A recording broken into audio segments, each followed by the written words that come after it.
Jadi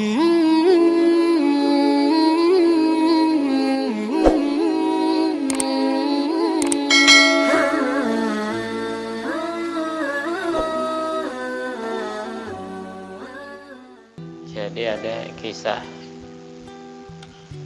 maling dan seorang janda. Kisah ini mau dengar enggak? Nah, pada suatu malam, namanya maling ini kan malam.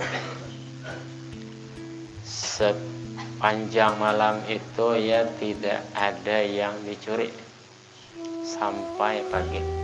Wah, pagi ini picik perut kosong. Habisin makanan siang, apalagi kan siang kan karena kamu beraksi siang sampai malam tanpa makan. Coba ingat kisahnya dulu. Hai, sebelum manulah tengah malam sadar dulu lah, pokoknya tadi siang sampai malam sampai subuh belum makan, sampai terdengar orang azan subuh, yaitu Bilal. Maka ia pergi ke masjid. Habis salam ada cepat-cepat pulang sambil melihat situasi, ya kan, mengontrol lokasi lah. Ini masih gelap. Dari masjid dia pulang ke rumah, dia terperhatikan sebuah rumah.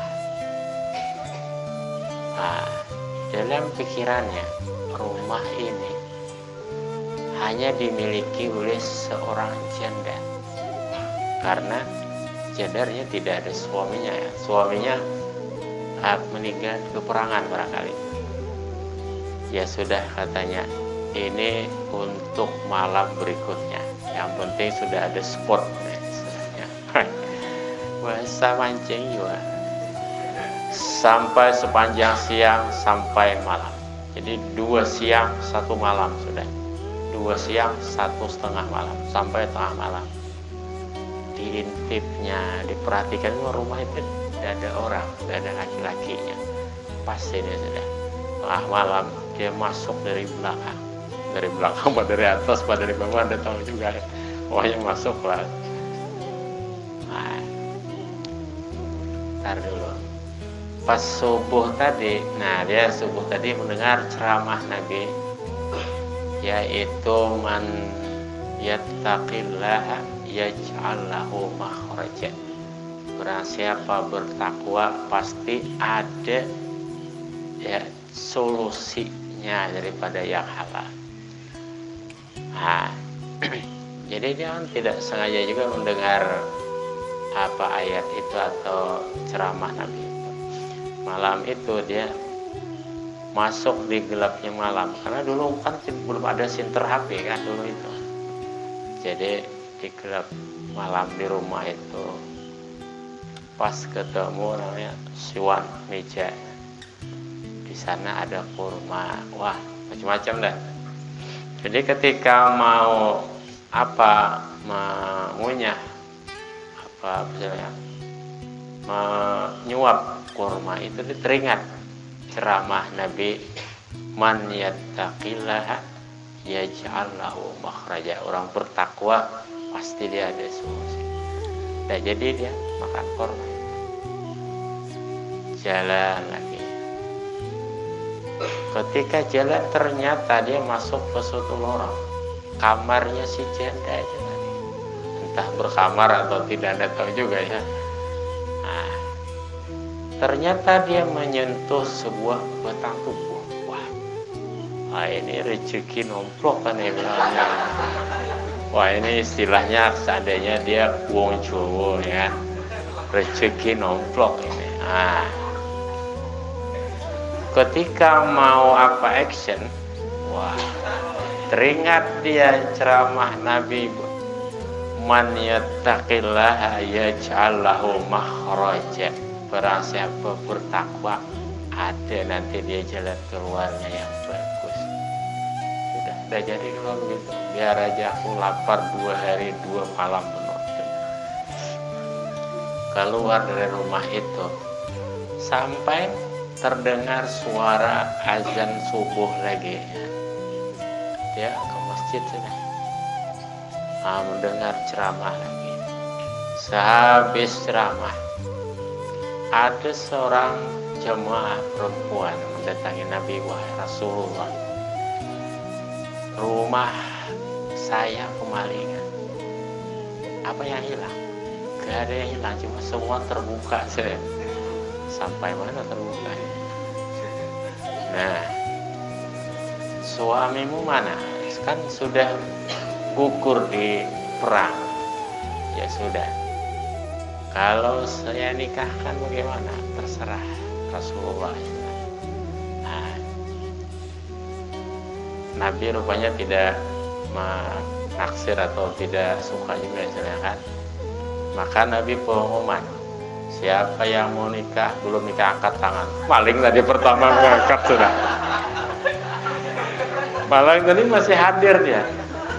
Awal subuh kemarin itu dia sebentar saja mendengar ceramah. Yang kedua ini agak kerasan sampai habis ceramah dia. Sebenarnya dia itu masih meratapi nasib laparnya 2 hari 2 malam itu. Tidak bisa terlalu bergerak ya. Akhirnya dia mendengar pengumuman begitu, langsung aja dia paling pertama sudah. Ya, sini. Jadi dia mendekat Rasulullah. Kamu belum kawin? Iya, tidak ada yang mau dikawin. Istilahnya ada maharnya, makan aja tidak makan dan seterusnya. Ya sudah, ada misalnya perempuan itu apa namanya, ada usahanya, ada apanya ya, ada rumahnya kan. Nah, mau enggak kamu? Ya terserah Rasulullah. Istilahnya kalau mau juga denganku ya boleh. Jadi dia kan sedang menyerahkan diri kepada Rasulullah dan kebetulan nih jodohnya, rezekinya dikawinkan oleh Rasulullah SAW. Karena Nabi adalah wali orang, tak ada walinya kan, dia seorang diri saja. Betapa kagetnya habis pulang dari ceramah menggandeng seorang wanita tadi yang sudah sah menjadi istrinya, semakin melangkah hati semakin takut ya. Kenapa? Arah ini ke rumah yang tadi malam jualnya. Ternyata benar, dia naik ke rumah tadi malam itu. Dia ada takut begitu. Subhanallah. Malah istrinya kan senang, bahagia dikawinkan oleh Rasulullah istilahnya. Si suaminya ini malah takut-takut ya. Bahaya, aku ini bilangnya ini bunuh diri namanya istilahnya kan. Terbuka ke doko nanti bisa minta cerai ini. Kalau tahu ya kan, kalau tahu bahwa aku ini yang malingnya, bisa selesai urusanku ini. Ini dalam pikirannya lah istilahnya. Tapi ya seperti itu, karena hidayah yang mulai ada membuka hati, akhirnya pun dia tak enak juga istrinya senyum-senyum, dia merengut istilahnya kan, gak enak. Akhirnya dia cerita juga, kalau orang Jawa lagi kan, aku hadis ini pun tak tahu juga, ini riwayat dari seorang juga lah, Habib Ali Haidar Al-Qabnya cerita itu, maupun bukan dari suatu kitab, cerita juga. Bagaimana ini deh?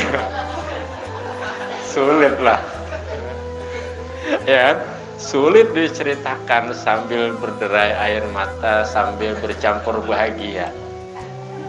Iya, selama ini kan nggak pernah kawin, misalnya bagaimana mau kawin, mau makan ya susah.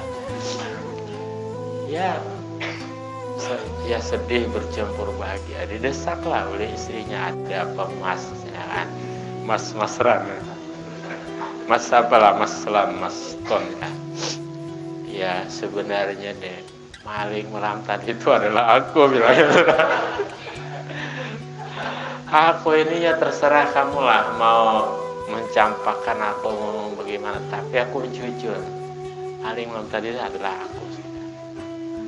Ya sudah, katanya mau bagaimana lagi, Rasulullah pun lebih tahu. Aku menyerahkan kepada Rasulullah, dan maka nali mu'minan wala mu'minatin ayyakuna lahumul khiyaratu min anfusihim. Kita tidak bisa memilih, harus ridho dengan diberikan. Nah itulah ceritanya bertakwa 2 hari menjadi makhraja lah, solusi yang baik. May yattaqillaha yaj'al lahu makhraja. Itu hikmahnya adalah jangan pernah ragu menjadi orang baik, jangan pernah ragu menjadi orang benar, jangan pernah ragu menjadi orang bertakwa.